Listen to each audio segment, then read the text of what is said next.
ഇന്ന് നമ്മുടെ അനുമോളും ശരത്തും സോറി പറയുന്നതിൻ്റെ ഇടയിൽ ഒരു വമ്പൻ കോമഡി ഉണ്ടായേ. നിങ്ങൾ ആരെങ്കിലും ശ്രദ്ധിച്ചായിരുന്നോ? നമ്മുടെ ആര്യൻ ക്യാപ്റ്റനാണല്ലോ. അപ്പോൾ ഇവർ സോറി പറയുന്നതിൻ്റെ അടുത്ത് വന്ന് ആര്യൻ നിൽപ്പുണ്ട്.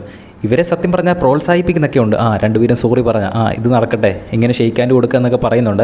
പക്ഷേ ശരത്തും അനുമോളും ആര്യൻ പറഞ്ഞതുകൊണ്ടൊന്നുമല്ല, അവർ രണ്ടുപേരും പരസ്പരം തോന്നി. പിന്നെ ആദില അനുമോളുടെ അടുത്ത് പറഞ്ഞിരുന്നു, പക്ഷേ ശരത്തിന് സ്വയം തോന്നി. അങ്ങോട്ടും ഇങ്ങോട്ടും രണ്ടുപേരും സോറി പറഞ്ഞുകൊണ്ടിരിക്കുകയാണ്. പക്ഷേ അതിൻ്റെ നടുക്ക് ആര്യൻ നിൽപ്പുണ്ട്. അപ്പോൾ സോറി എല്ലാം പറഞ്ഞിങ്ങനെ അവർ കെട്ടിപ്പിടിച്ചൊക്കെ നിൽക്കുകയാണ്. അപ്പോൾ ആര്യൻ അതിൻ്റെ പുറകിൽ നടുക്കായി നിന്നിട്ട് കൊള്ളാം കൊള്ളാം കൊള്ളാം എന്ന് രണ്ടുപേരും രണ്ടുപേരും കാണിച്ചത് കൊള്ളാം എന്നൊക്കെ പറഞ്ഞ് ഒരു ഷെയ്ക്കാൻഡൊക്കെ കൊടുത്ത് രണ്ടുപേർക്കും ഒന്ന് പ്രോത്സാഹിപ്പിച്ചൊക്കെ വിടാൻ നോക്കുന്നുണ്ട്. പക്ഷേ അവർ രണ്ടുപേരും ആര്യനെ മൈൻഡ് ചെയ്യുന്നില്ല.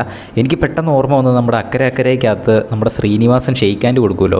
അതായത് ലാലേട്ടനും വേറെ ഒരാളും തമ്മിൽ ഷെയ്ക്കാൻഡ് കൊടുക്കുന്ന സമയത്ത് ശ്രീനിവാസൻ നോക്കി നിൽക്കൂലേ. എന്നിട്ട് അവസാനം ശ്രീനിവാസനും ഒരു ഷെയ്ക്കാൻഡ് ചോദിക്കുന്നുണ്ട്. പക്ഷേ ശ്രീനിവാസൻ ആരും ഷെയ്ക്കാൻഡ് കൊടുക്കുന്നില്ല. അതേ ഒരു രീതിയിലാണ് എനിക്കും തോന്നിയത്.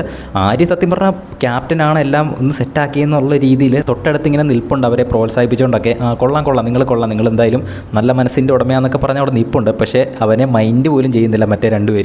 അവർ രണ്ടുപേരും സോറി പറഞ്ഞിട്ട് ഒരാൾ അപ്പുറത്തേക്കും പോകുന്നു, ഒരാൾ ഇപ്പുറത്തേക്കും പോകുന്നു. ആര്യനാണ് നടുക്ക് ഇങ്ങനെ നിൽപ്പുണ്ട്. എനിക്ക് പെട്ടെന്ന് ആ ഒരു മോഹൻലാലിൻ്റെ ആ ഒരു അക്കരെ പടത്തിലെ സീനാണ് ഓർമ്മ വന്നത്. എന്തായാലും ബിഗ് ബോസിൻ്റെ കൂടുതൽ ലൈവ് അപ്ഡേറ്റ്സിനായിട്ട് നമ്മുടെ ചാനൽ ഒന്ന് സബ്സ്ക്രൈബ് ചെയ്യുക.